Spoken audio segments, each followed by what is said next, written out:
নির্মূল নির্মূল বেশি করবেন না। যদিও আপনাদের একজন সিনিয়র নেতা ঘোষণা করে দিয়েছেন নির্মূল করবেন। আমি এই মহান সংসদে দাবি করব, তারা বাংলাদেশে রাজনীতি করতে পারবে না, তাদের রাজনীতিও ফ্যাসিস্টদের মতো নিষিদ্ধ করা হোক।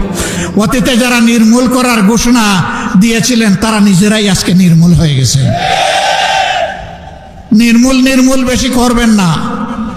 এটা এক ধরনের ভাইরাস, এই ফেসিবাদের ভাইরাস, চাঁদাবাজির ভাইরাস, দুর্নীতির ভাইরাস, দলীয় শাসনের ভাইরাস। এই সকল ভাইরাস মুক্ত করার জন্য আরেকটি বিপ্লব অনিবার্য হয়ে উঠেছে। সেই বিপ্লবের জন্য আপনারা কি প্রস্তুত? মানুষের জীবন, ইজ্জত এবং সম্পদ দেশের সীমানার জন্য আরেকবার কি জীবন দেওয়ার জন্য প্রস্তুত আছেন? বন্ধুরা, এই বয়সে আমি এবং আমরা পিছিয়ে থাকবো না, সম্মুখ সারিতে থাকবো,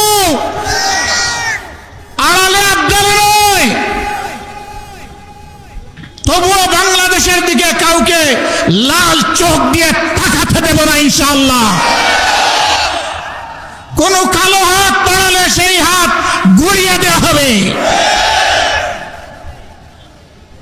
20 কোটি মানুষের 40 কোটি হাত এই দেশকে পাহারা দেবে ইনশাআল্লাহ।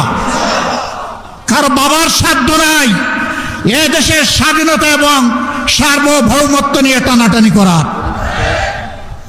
মহান আল্লাহর উপর ভরসা করে